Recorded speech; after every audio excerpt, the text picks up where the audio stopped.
an extreme art form.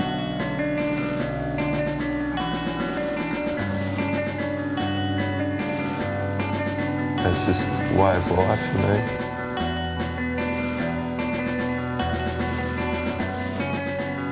When I'm driving, it helps me stay awake, you know, it's loud and energetic.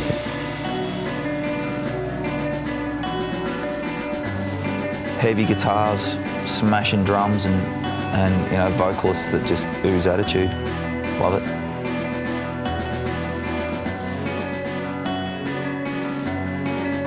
It's a solid release, as opposed to like a cruisy kind of music where you just kind of groove along and stuff. It's an actual release for every kind of aggression we got.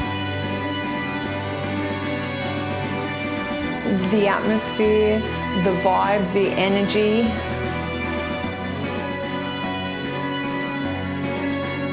The power. Powerful. It hits you with so much energy. I just find it the truest form of music, you know, it's just like so passionate and just real. It's what real life is about, you know, struggles and real things instead of kind of fake pop shit that doesn't really apply to everyday life.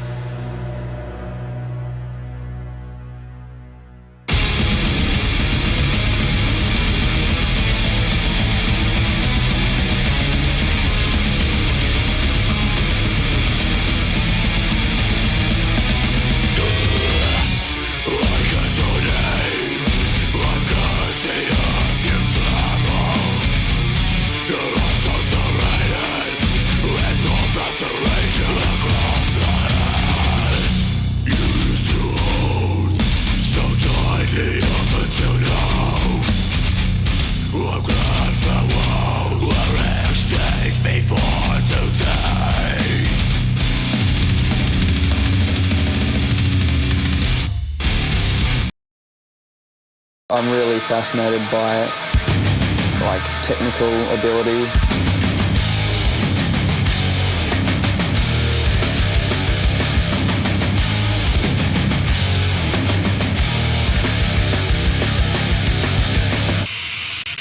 I much prefer bands that can play crazy guitar solos or do, you know, crazy drum blast beats and stuff like that than bands that just sort of play bar chords and stuff like that. And I guess it's kind of the same for playing it as well. I prefer to try and play music that challenges me rather than music that I find really, really easy to play. Yeah, it's definitely more technically demanding. You need a high skill level on your instrument to be able to pull off playing metal. That's not to say that in the pop genre there's not good players, but I think musicianship comes to the forefront a lot more in metal. It's a lot more technical and a lot more, I think, a lot more thought going into these kind of songs, just because pop repeats and they usually have about 3 or 4 bits per song. Pop has a set structure that they stick to. They know they're going to have a chorus, a hook that they got to have in by the first 3 seconds, and it's designed to sell as opposed to design for both the musician and the person listening to it, which is pretty much what hardcore is for us. So, yeah. It's not so much a conscious effort to avoid following a set pattern. It's like songs come out how they come out. If it sounds good with a bit repeated, we'll put a bit in that repeats, but we don't set out to have a song that's going to sell records and like hit the radio and have people stuck in people's head kind of thing. We write the music for us and write the music the way we wanted it to sound if we were listening to it. So, yeah. Well, you've got to be a good player, man, you know, because that's the #1 rule. It shines through live, and you got to be a good metal band or just heavy band in general. You've got to be a good live band. That's where it's at these days. And like, you know, metal fans love to see players that got their chops right up, and yeah. And it depends, you know, what style of metal you're playing. There's so many different sub-genres. You can be an okay guitarist and get away with playing, you know, straight up metal riffs, but yeah, if you're playing technical kind of jazz metal, I suppose, yeah, you could have your chops up. I think metal is way more complicated, or a lot of metal's way more complicated to play than like pop rock stuff. Oh yeah, anyone can play that shit. It's just, I mean, there's a handful of bands that can write good pop rock songs, but you know, anyone can play that kind of shit, so.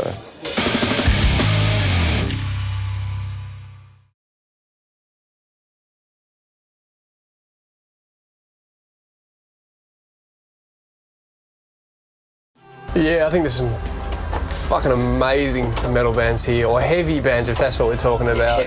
Like, I mean, that, like, song Loto, you know that Between Birth and Death record? That broke my brain, man. I thought that was one of the best heavy releases. I can't believe, you know, that there's 100 million people, you know, could probably get into heavy music in America. It's a massive market for it over there, and you're getting into crap bands like Godsmack and they've never heard Cog before, you know, it's like... Yeah, I think the heavy scene here has a lot to offer. It seriously is underrated. Yeah. Bands in Australia need to sort of look a little bit bigger than just here, but in saying that, they also need to understand the hard work and the practice and the blood, sweat, tears and the dollars that goes into actually getting your stuff out there, and also their professionalism in how they're presenting themselves overseas. You can just send an email and say, you know, we're great and we're doing good things in Australia, but you have to actually articulate in a bio and, you know, send music over and be persistent and network. Network's my favourite thing in the world. So network with the people and continue to network and get your little database happening and work it really hard. There's definitely more and more Australian bands being recognised overseas now, especially through things like MySpace. You know, anyone can look up just about any band now, and there are a lot of people who think that Australia's still behind with music, and I guess that goes for a lot of other things as well. And you know, the originators were the European metal styles and the American classic metal styles and stuff like that, and hardcore originated from America as well. So I guess it may not have started in Australia, but Australia's definitely caught up and have some world-class bands now that are just starting to get released overseas and recognised by both fans and labels and industry types, that kind of thing. No, the music scene here is like real good. Obviously I've seen like the UK music scene for quite a while, and yeah, I'd say it's stronger here than the UK. So there's some rad bands from the UK, but I mean, like, there's loads of good bands here that could like definitely got like loads of potential and stuff. So I think with Australian bands, they don't tend to get out as much because we're so isolated down here in Australia, and it's very expensive to get overseas. So it sort of makes it hard for a lot of the Australian bands to sort of get out there. So there's not, I don't know, so much exposure for them because they're not touring overseas a great deal.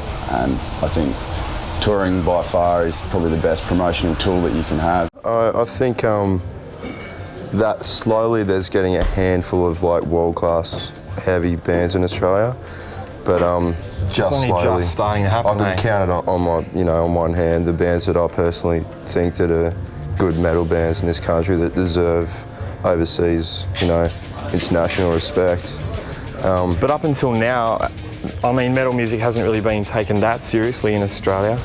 It's more like now that other bands are coming through in Australia. The metal American thing's always been respected over there, and they get big attendances.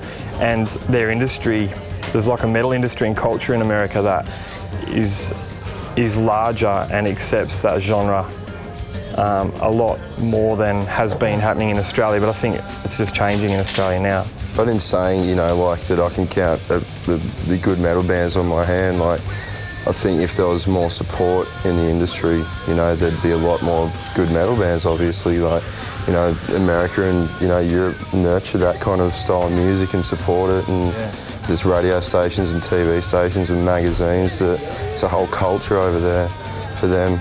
But out here it's just totally, it doesn't get a real fair go, you know.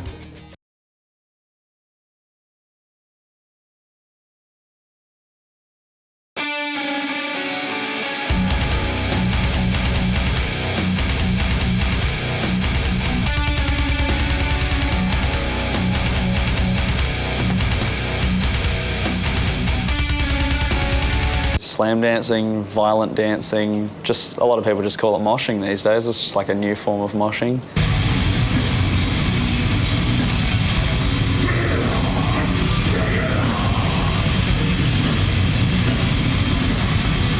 with the windmills and the spin kicks and all that kind of gear. It's pretty crazy. I used to do it when I was younger, but I used to get hurt too much. As you can see, I'm not very well built for that kind of thing. For me, I call it moshing because, like, moshing's just a release of energy, pretty much. Like, you got to look at what kids jumping up and down, moshing, like crazy metalheads spinning their hair around and jumping around or whatever.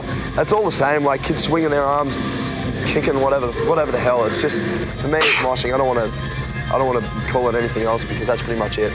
It's all coming from the same place as far as I'm concerned.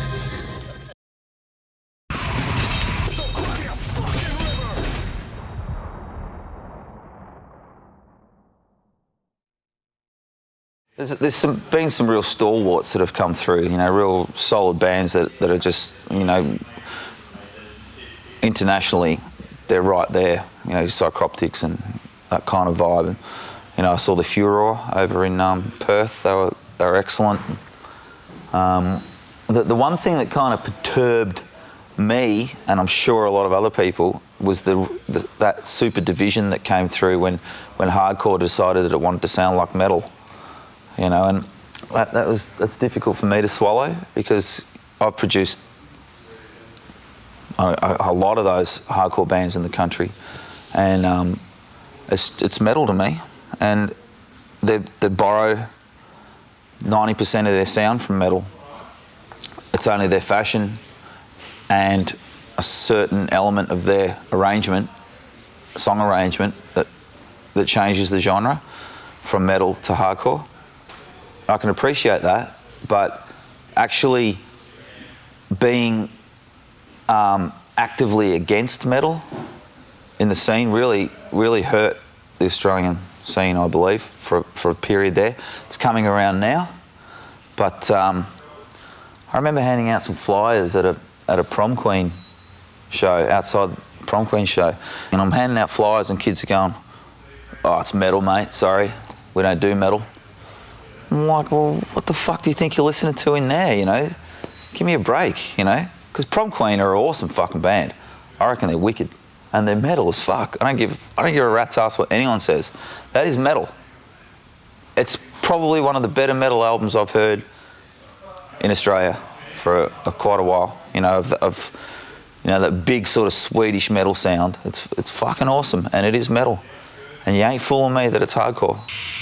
A long time ago, there was definitely like hardcore kids and metal kids, and they were like that at shows. Like, no one got along, full stop, and there was fights and all that kind of stuff. And these days, people dress a little different from each other, but everyone seems to get along. And I never hear of metal bands like talking shit on hardcore bands, and I don't hear hardcore bands talking shit on metal bands. It just seems to be like, I don't know. Everyone's been taken aback by this giant like influx of mainstream views, pretty much. Like all of a sudden all eyes are on this kind of explosion of heavy music, and it seems like everyone's been sucked into it and there's no kind of division anymore. I mean, to me, musically, there's not really a lot of difference. I mean, you can, without the visuals, there's bands that if you just heard them, you'd be like, oh, that's the same shit, different day. But I mean, obviously, the whole community thing comes into it again, you know, hardcore. I mean, I don't know, I think the hardcore scene, a lot of it, you know, you've got like sort of a look and sort of more of, it's an ideological kind of, you know, sort of community. Like there's a lot of different things there, whereas, I don't know, metal just seems to be more straight up. Yeah, I mean, I think it's great, like when sort of hardcore and metal bands play together because, yeah, musically they're so similar. So, you know, it could only sort of make things stronger, I suppose, if everyone kind of, you know, got into everything, had more of an open mind about sort of certain things. So, I think it's all really starting to come together. I mean, it's a fine line. I mean, yeah, a lot of hardcore bands we've discovered just sound exactly the same as death metal, just different image, really. So the only thing different in most cases is t-shirt size. Yeah. Hardcore people want small t-shirts. Metalheads want bigger t-shirts. That's it, you know. I think they stick stick to their groups. I think you'll notice that a lot of hardcore gigs are, and metal, I guess, that the fans will be definitely dressed a lot different. One thing that I really don't like about the so-called emo and hardcore bands, I guess, is that they sort of think they're better than the metal bands when really they are just kind of plagiarising what metal has been doing, what metal's always doing. I mean, all these sub-genres of metal. It's all metal. It is all metal. It's all spawned from metal, so. It's just, I think, it tends to be more of a fashion with some people in the hardcore scene. But there's decent hardcore bands out there, but some of them tend to take it a lot less seriously, I think, than others. I guess a lot of metal bands and stuff have breakdowns and stuff and like two-step bits that sort of the hardcore kids can get into. Yeah. And I don't know, there's still like loads and loads of energy obviously in the hardcore stuff that the metal kids sort of appreciate and stuff. But yeah. I think it differs. It differs from person to person. There's like, I've met dudes with the longest metalist hair and beards and the baggiest shirts that have just loved Prom Queen and love Parkway Drive and other sort of hardcore bands, come to hardcore shows all the time, and I've also met the same kind of dudes in the metal scene that just hate the word hardcore and anything associated with it, and the same goes for hardcore kids as well. Like, there are a lot of people who will only go to a hardcore show and watch a hardcore band, and that's all. Not willing to open up, but then there are people that have been around for ages and that are just into everything. I've definitely seen that, man. Like, it's, and then it's split. Like, a lot of hardcore people don't like, I don't know if they don't like metal, but you don't see them at metal gigs really. You know, there's the metal fan, there's a hardcore fan, but I think metal fans, I'm starting to see a lot more metal fans go to hardcore shows. But as far as hardcore kids going to metal shows, yeah, they're kind of a bit snobbish, I suppose. They should come to the dark side, is all I'm saying.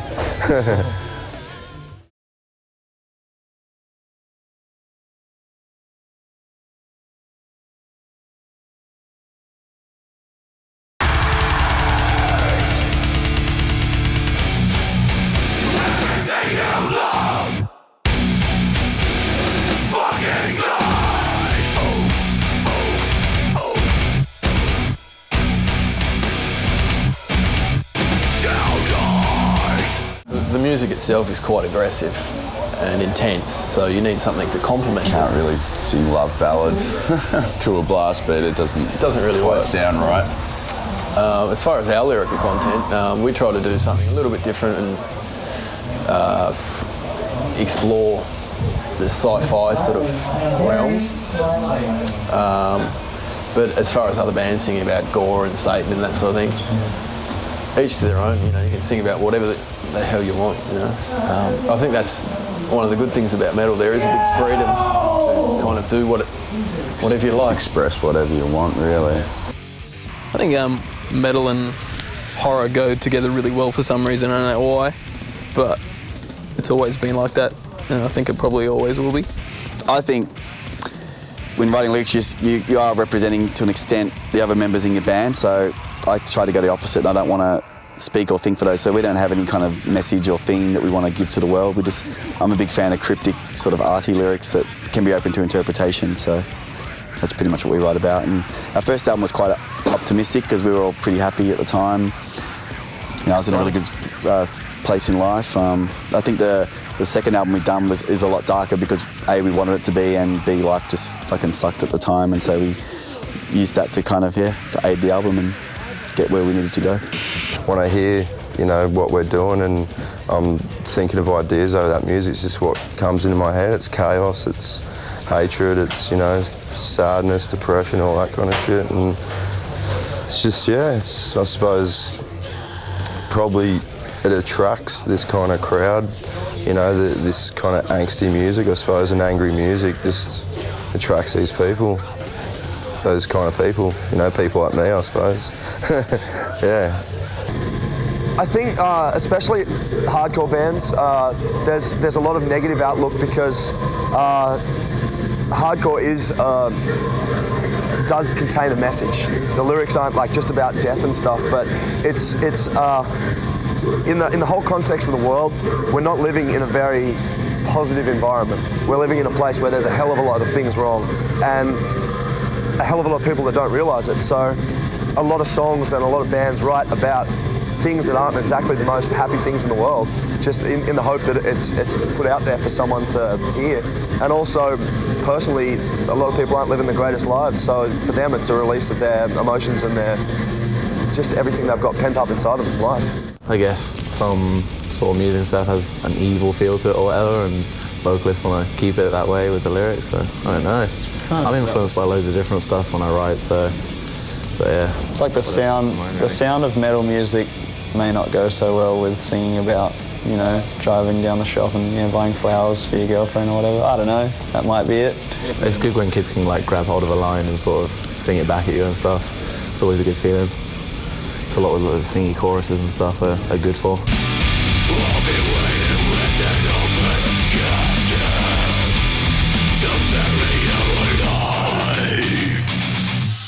Anger is just as irrelevant a part of any other emotion that we all experience, and it's actually quite healthy and therapeutic to express it in an art form rather than going home and beating your wife or beating up some random guy in a pub or something. So, but again, most of the people that are in metal bands are wimps. I think, especially the good ones, they're just very creative. That's the big, bulky, muscly guys with the tattoos that I find are quite shit and not very creative at all. I've seen so many bands you think, fuck, these guys look brutal, and they start playing, it's like relying on an image. Yeah, definitely relying on the image. As long as you get up there and you play good, you sound good, naturally people are going to get into it more. It doesn't really matter a shit how you look, I don't think.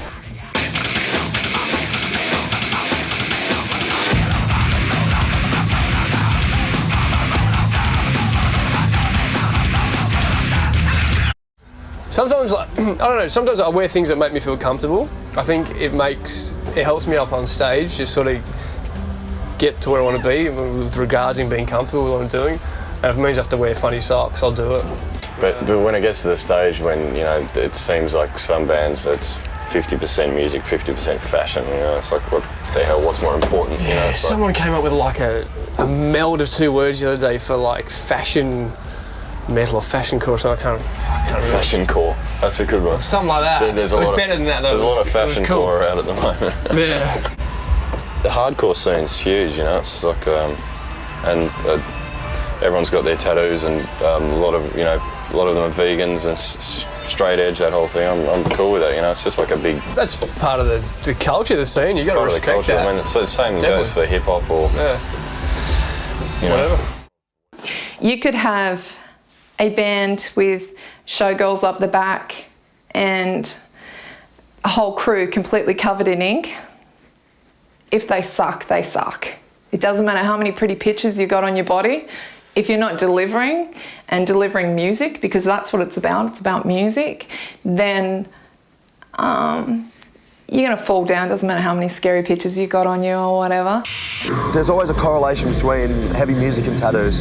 It just seems to be like that. And I suppose being exposed to that when you start in a band may influence you in some way to get tattooed. But for me, all the tattoos I have are for myself. Like, I've never gone, I'm in a band now, I have to get tattooed, kind of thing. It's all been personal. I've wanted to get like certain body art, so I've got ink done. I don't like piercings personally, and he isn't tattooed at all. So I just really reckon it's nothing. Yeah, it's I reckon what he said. It's just personal. It sort of goes with the music because people have been doing it forever, and it just doesn't really matter. Within the hardcore scene especially, there is a lot of tradition involved in the tattooing and the links to like people that have had hard lives and people that have jail tattoos and stuff like that, being in hardcore bands, and then it's just kind of people saw them and got the same style tattoos, so yeah. There's plenty of good metal bands that don't have any tattoos. Like, you know, guys, Metallica, I don't even think Metallica like had tattoos up until a couple of years ago. Hetfield just started getting his arms done and stuff, but yeah, I suppose it's not that important if bands like Metallica can write that kind of music and not have it. But the amount of these lame-ass bands that are coming out that look so dark and hardcore and tattooed up and just sound like shit, you know, it's exactly what it is. It's just a mask for, they got to make themselves look hard and evil and cool just to back up that their music sucks. But yeah. I don't know, I started getting tattooed before I was in like heavy bands and stuff. It's just, I don't know, something I've always been interested in sort of since a young age and stuff, so yeah, it's just another form of art for me really, yeah. Lots of personal I guess reasons. we're all pretty artistic people, even outside of our music and stuff like that. And I was the same as Ed, I got into tattoo art around the same time as I started getting into hardcore and metal, but it was more the influence of my friends and peers and people I looked up to that I was just hanging out with at the time that were into it, and I just kind of liked what they were doing, and I gave it a shot, and it hurt like shit, but I like the result. I think it looks really cool, and it's very personal art because it's something that only you can have, and you can have it forever. You see so many like kids that don't even look like they're old enough to get tattooed, like just even hanging out at shows and stuff, and they're like got sleeves and stuff, and you're like, you can tell the ones that are going to regret it in a few years and be like, oh shit, what did I do? Tattoos are also a taxable item these days for a band. Oh, really? You can write it off on tax because it's an image. So maybe they're doing it because of that. I don't know. We need to start getting into that. I just lost my mic. Yeah, it's okay. I've only got like a couple left. And we're back. I think we prefer to play to an all-age crowd because that way we get the best of both worlds. But if it was just out of one or the other, it would definitely have to be underage. I mean, we usually get a pretty good response doing all-age shows as well. There's a bit of a mixture, and I think the vibe of the younger people rubs off on the older people a bit. But when it's all overage, I don't know, people just seem a little bit more content to sit back and relax and watch the bands rather than actually, you know, get out of their skin a bit and get into it. That's what's cool about the young kids. They have no inhibitions, they don't care. They'll jump up on the stage and hug you and then do a forward flip into the crowd and no one gives a shit. It's awesome. I'd probably say the overage crowds, generally they're full of piss and a little bit more energetic after a couple of beers. Underage crowds are still cool, but a lot of them are a bit nervous, you know, they might be, you know, they're not quite sure how to act at a gig. So we've had good and bad gigs with underage and overage, so yeah. Just all depends, you know, like if there's a lot of alcohol consumption that night, you know, over 18s will lose it, and like, I don't know, it's cool because we like drinking beer and alcohol, but yeah, but the kids do go insane sometimes. They just stand there and just go, what's this kind of thing, but yeah, it just all depends on the show and the vibe and if it's going to happen that night, I suppose. Sometimes, you know, you sense like a level of like pretentiousness in the crowd and people just want to sit back and fold their arms, and I mean, you know, I suppose they're just there to appreciate and listen to good music, but yeah, we just love it when people lose it. Yeah, either way, doesn't matter, underage, overage, as long as they're into it. Oh, I think it kind of depends where you are. Yeah, it's kind of different. It depends. Yeah. It's all about the vibe at the gig, you know. If you're creating an awesome vibe, it depends what the room's like, you know, where it is. You know, sometimes you get really energetic over 18s, sometimes really energetic under 18s. But I think most of the time the younger kids are less worried about. Yeah, they're less inhibited, I suppose. Is that the word? Yeah. That they, and they're less inebriated as well. Yeah. So they've got a bit more energy, but you know, like I said, it depends. Overage? Oh, it might be an alcohol thing. I think it might be fueled by alcohol because like we've done a couple of underage shows where I'm not saying they don't enjoy it more. You know, I think they just take it in, and a lot of them haven't been to a concert before. You know, it might be their first or their second experience, and they probably don't know what to do with themselves. So. But there are some shows where the kids just go absolutely nuts, you know. But generally, it's the overages. I reckon under 18s for sure. Yeah, you got a thing where the overage crowd goes crazy, especially when they're drunk. They go mental. But they've also, you find overage crowd will also come to like have a night out and see friends and have a beer or whatever and just want to watch a band, as opposed to the underage crowd where they come to see the band and that's it. They know exactly what they want when they come in the door, and they're going to use every second and every ounce of energy they got to go crazy. So on an average level, all ages crowds, can't be beaten. I don't incite violence at shows, no, not as a vocalist. No. We just write music that gets people off. I mean, in any way that they want to get off. The music should speak for itself. Like, if they want to act in a violent fashion, you know, that's cool, as long as they're not hurting people aren't bleeding and shit, you know. Yeah, if they're releasing anger, then that's what we're doing. But that's what we're doing, but they don't have to do it on other people. Yeah. Like, the last thing I want is for someone to like get their head kicked in, or like a broken nose or whatever in a show. But at the same time, like, I want everyone to have fun, and like the amount of energy kids have at shows, I'm sure they don't come there to just stand dead still. And for me, being on stage, I just want to get everything out. And if kids want to stage dive and swing their arms or do whatever, like, all the power to them as far as I'm concerned, as long as they look after each other, because respect works both ways. Like, you can look at kids and hate them for doing what they're doing and want to fight them, or you can stand there and move back and they'll watch out for hitting you, kind of thing. So it works both ways, and I think people need to understand that. Like a good mosh pit, but we don't encourage fighting or anything like that. You know. I mean, if you want to be rough in the pit, I mean, that's okay. If everyone in the pit wants to do it, but I mean, if you're just going punching random people, that's just retarded, you know. Yeah. So we don't encourage any of that sort of stuff. People there to see your band, it's an honour in itself, and you want them to have an enjoyable time, a safe time. You don't want to see people getting hurt. We'd never do anything to cause any kind of harm to anybody that was there in a room to witness our band. I just think that's... It's just music, it's not fucking... I don't know. I mean, it is great being on stage, and if everyone's into your band and they're moshing or whatever, it's very empowering and liberating and makes you put in twice the effort. But no, I personally am totally against seeing anyone get hurt at a show. I think that's totally fucked up. And it's all about love. It is all about love. No. But it's at our shows anyway, a lot of people can't really get into the rhythm, so they just stand and watch, so we don't really get too many moshes. People can like enjoy themselves, and you know, they're in the pit to kind of just, you know, go off and go wild and show their appreciation for our music. But you know, you get your occasional idiot that just wants to brawl and fight. But he wants to do that either way. Yeah, exactly. But like, I'll have a go at someone in the crowd if they're like purposely going out of their way to hurt, especially like girls and stuff, which has happened at our gigs, and I'll just stop the show and just single them out and just tell them to get fucked, pretty much. So this heavy music is aggressive and powerful and everything, but you're not there to get the kids to beat the crap out of each other, are you?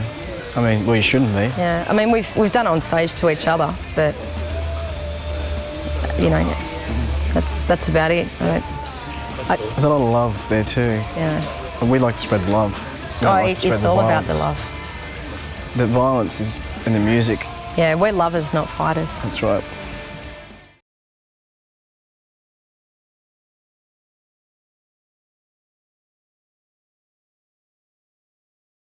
When I was first introduced to hardcore, after listening to punk, I was wondering why the person was screaming. And I thought, hey, you could get your message across a lot better if you were a lot more understandable. But like, after having actually screamed words and been doing it for so long, I can understand that you get a hell of a lot more out of it, out of yourself as well, and a lot more feeling when you're screaming your lungs out, as opposed to concentrating on trying to hit a note scale or something like that. It definitely comes from a lot more like in your heart, as opposed to having to think about what you're doing. So for me, that's it. I can't sing. To me, it's a nice release. I mean, I get to stand up in front of hundreds of people and scream at them, and they love me for it. So I don't think a lot of people get that opportunity. I think anyone can be a heavy metal singer. Like, maybe that sounds, you know, arrogant or naive, but it's you can. Like, I was in a band years ago when I was about 16. I got kicked out because I couldn't sing Master of Puppets, and so I went pretty much locked myself in a room for a year, like obviously while doing high school, and I just practiced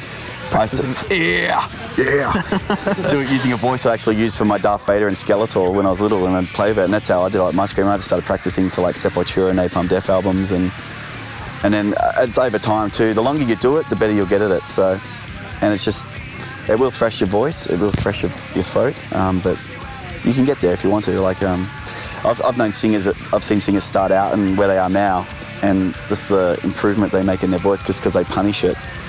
It's amazing. So if you can sustain it and work out how to pace yourself, it can be quite easy, I think. My whole existence of screaming into microphone has been trial and error. The first band we did together, first band I sung in, I sounded like someone strangling a cat. And that progressed for about 3 years of me being different kinds of cats getting strangled, basically. But it hasn't been until the last year and a half that I've been able to talk after a show. And I think there is techniques you can learn how to use your vocal cords to do it and not blow it. But I also find that if I have a break for a month or so, I have a real trouble getting back into it. I'll lose my voice straight away. And I think it has a lot to do with muscle memory, because your muscles remember how to do it. And after a while they're rusty, and you kind of blow it, you stretch your muscles out and all that kind of junk, so yeah. No, I don't think my voice is made for it, to be honest. And I don't think I'm that angry. If you need to be angry to scream, I don't know. But yeah, I don't think I've got the mechanics to really uphold that and do it properly. If I did it, I think it'd be soft. I'm not into it. If he did one, I'd tell him to shut up. I don't think that's what Karnivool's about. Sometimes when I'm alone on the toilet, I just start screaming. Just put a hand on either wall, just, oh God.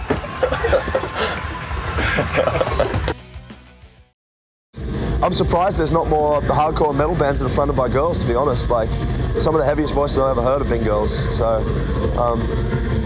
yeah, that's good to see, as opposed to girls just being people at a show. I've heard Tourette's, but that's about it. Like, I'd like to see a bit more of it though. Like, if they can pull off that brutal vocal style, that'd be cool, yeah. For sure. Nothing more sexy than a metal chick rocking out. Definitely. I'm amazed by it. I couldn't, I mean, I can... And then you hear them talking, they're so sweet. They're nice. They're just, oh, hello. I have no idea how they do it. I mean, I reckon the best thing to be able to do, or it amazes me when people can even just sing and stand on stage and do that side of it. So, I mean, I reckon it's great. Who cares? Who cares what gender you are? Yeah. Yeah, I think it's, again, that kind of stereotype of, you know, women sort of sing a certain way and do a certain thing, and you know, a lot of people don't think women can be aggressive or should be aggressive, so I guess it spins a lot of people out. But I think a lot of guys as well that say things are probably just jealous because they can't do it. So. More women into metal, the better it is, you know. Yeah. This is predominantly male-dominated at the moment, so I mean, if you can play, you can play. It doesn't matter. And you've always sort of had women getting into bands like bass players, such and such, you know, bolt thrower bands like that, but if they get into it, have a go. Personally, I think it's great.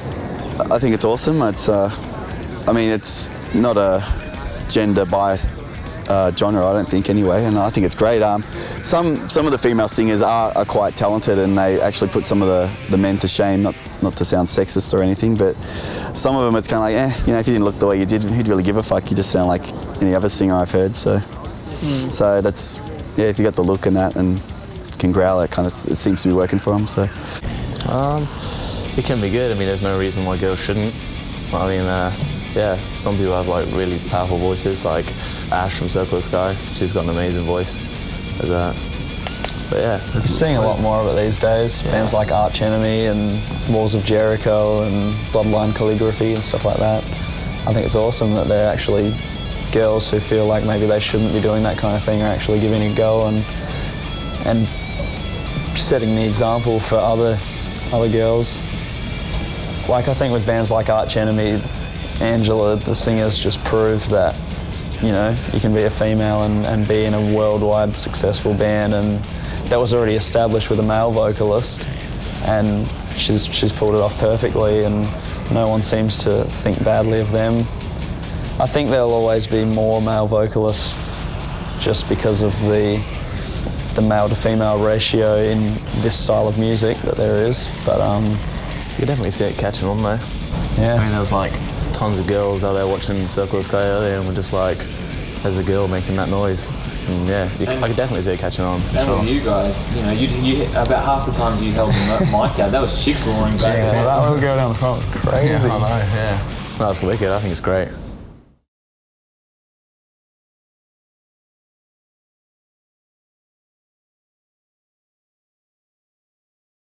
With the emergence of the biggest selling heavy bands in the country, like Parkway Drive and Prom Queen, and what Graham Nixon does at Resist, and that's the sort of groundswell that it needs, and that's what I'm attempting to do with my label, is build the profile and of the label, and in turn the bands, to a point where it can't be ignored anymore, and therefore they may have to, in the next few years, sooner hopefully than later, there'll be a metal/hardcore award, you know?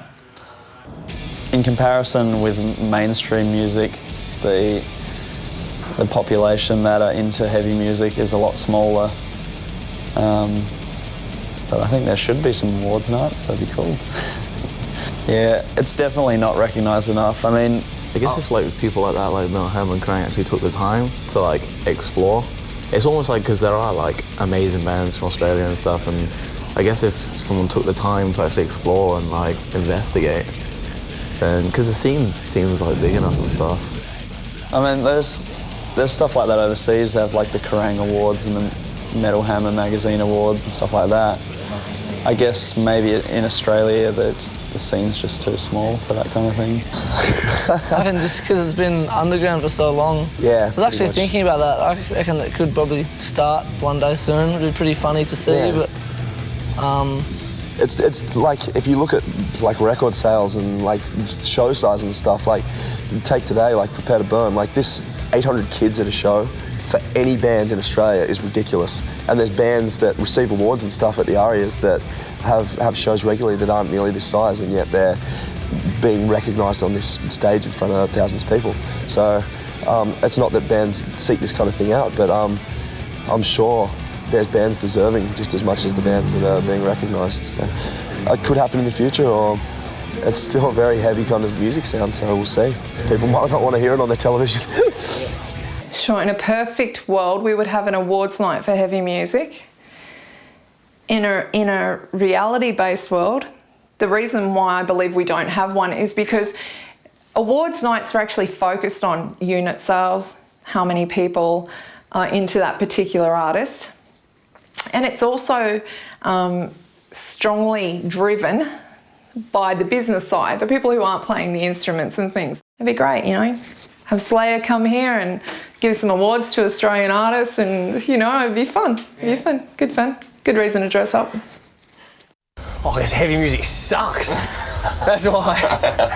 No, I guess, you know, it's not considered it hasn't been considered a main sort of contemporary genre in Australian music. It's, you know, apparently there's no market for our kind of music, and I find that pretty ridiculous with, like, you know, Tool are headlining the big day out, and they're kind of an exception to the rule, that band, with everything, but hopefully bands like us and Cog and Sunk Loto and the Butterfly Effect and stuff like that, bands like that can try and, you know, tell people that there is a market for our sort of music in Australia, and hopefully, you know, it doesn't really bother us if it gets recognised as a, you know, I know that there are people that dig it, and yeah, but for some reason you're definitely on the back foot if you're coming from a sort of, I guess, the heavier end of the stick when it comes to that sort of stuff. We're kind of overlooked a lot by, you know, the media, mainstream media and all that sort of stuff in Australia. It's just not considered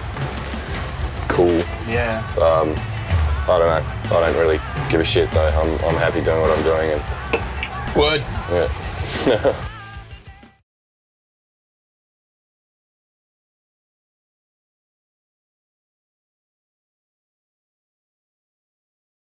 Oh, well, there's always going to be people that, it's like, you know, there's a certain stigma attached to if you're into dance music, you know. I'm certainly not going to take anyone seriously that's into dance music. I can't fucking stand it. It does my head in. And I'm sure it's the same in reverse, you know. So there's elements of the media that are just not going to go anywhere near anything that's got a scream in it or a double kick or a shredding guitar. Forget about it. You're not going to get it on commercial radio, you know. That stigma is always going to be there.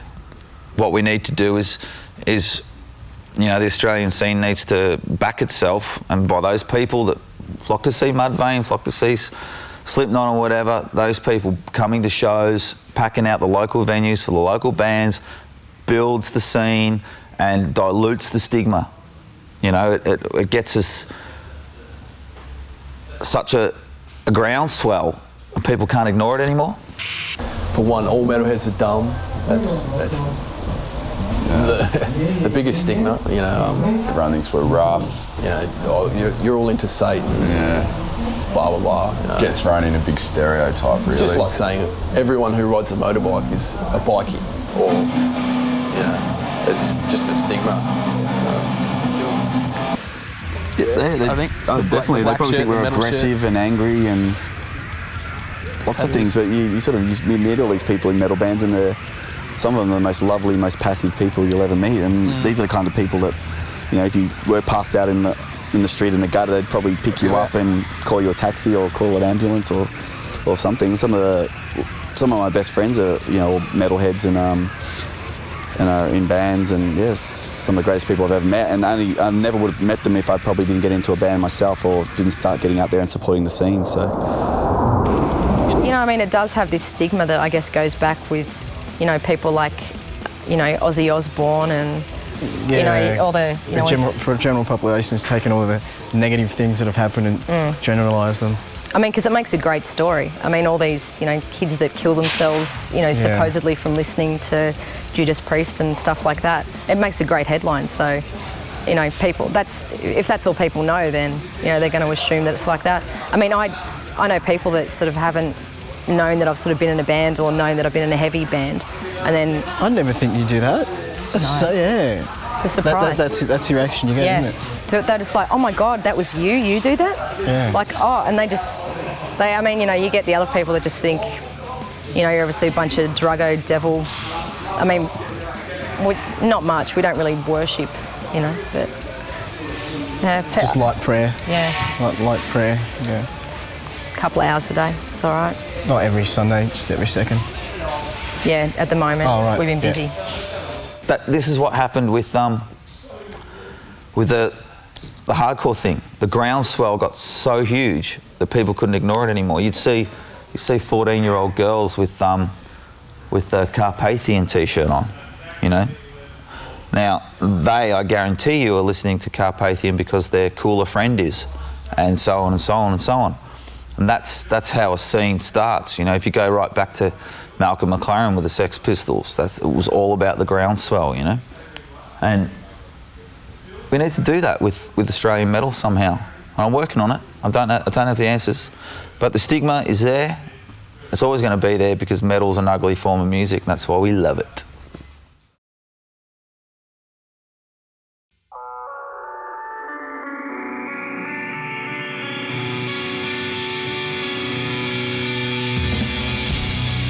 It just does it for me better than any form of music. The way it hits so hard, you know. I've been listening to metal, you know, for most of my life, and it never gets boring for me, you know. That's all I do in my life pretty much, is listen to heavy metal and collect heavy metal things and write heavy metal. I just like the aggression, it's a bit of an outlet, a bit of a release for people, you know. Day-to-day shit. It's technically challenging, gets the adrenaline pumping when you're on stage, and it's just a really fucking good feeling to play it. It's not for everybody, but I think people that know their shit can hear metal and actually appreciate it for what it is, especially being a musician, the skill, the technicality that is involved, yes, the endurance of it. I just can't really get into anything else. It doesn't really do it for me. Heavy music can get you in a good mood, or if you're like angry, you can release some anger as well. Like, it works on different levels, I think. I like the whole community vibe of it, because when I first got into it, listening to it, of course, you know, really sort of it hit the spot, I guess. But it's kind of the whole community that comes along with it, you know, that people can be into the same stuff for years without like trends changing or anything like that. It's got more energy. Put it pretty simply.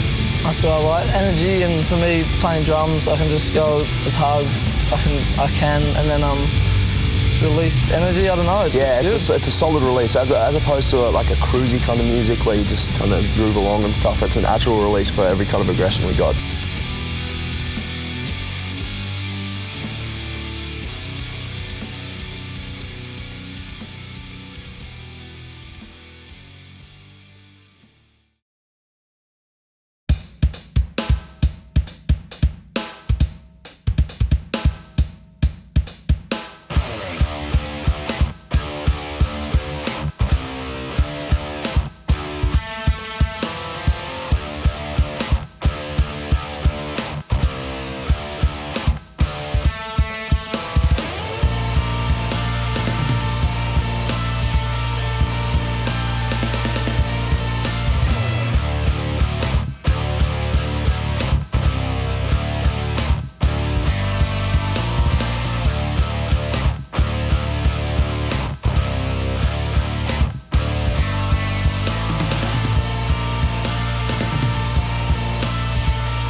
Metal. Metal. Metal. Heavy metal. Heavy metal. Heavy metal. Hardcore. Hardcore. Hardcore. Hardcore. Hardcore. Metalcore. Metalcore. Metalcore. Metalcore. Metalcore. Metalcore. Death metal. Death metal. Death metal. Euro metal. Southern metal. Flashcore. Black metal. Black metal. Black metal. Black metal. Black metal. Black metal. Hatecore. Gore grind. Gore grind. Goth metal. Operacore. Like you get these sort of singers, and they're just these, but it's over the most brutal shit.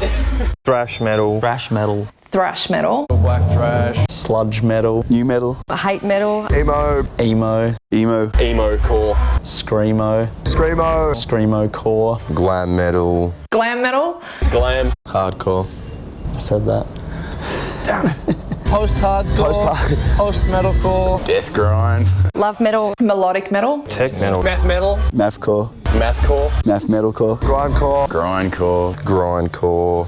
Grindcore. Grindcore. I like grindcore. I like the sound of that. Yeah. That's a cool term. Rolls off the tongue, grindcore. Industrial metal. Slam. Chaos. Rap metal. Heavy rock. Stoner rock. Death rock. Power metal. Power metal. Power metal. Power metal. Power metal. Swedish death metal. Really? Yeah. Black Death. Violence metal. Progressive metal. Progressive metal. Carnivool metal. Speed metal. Speed metal. Power violence. That's a good one. It's kind of like grindcore, but a bit more extreme. Did you just make that up? No. There was even country metal at one time. Country metal was pretty cool. Cock rock. Math metal, emo core. Australian metal. Australian metal, that's not really a genre yet though. I don't know, we've got to make some new ones up though, don't we? It's getting boring. Techno, high-tech, extreme metal. Cockcore. Taco metal. Metal peace core. Cock metal. Diarrhea metal. Cheese metal. Edge metal. That could be the vegans that are into metal. Hairball metal. Sport metal. Oh yeah, sport metal.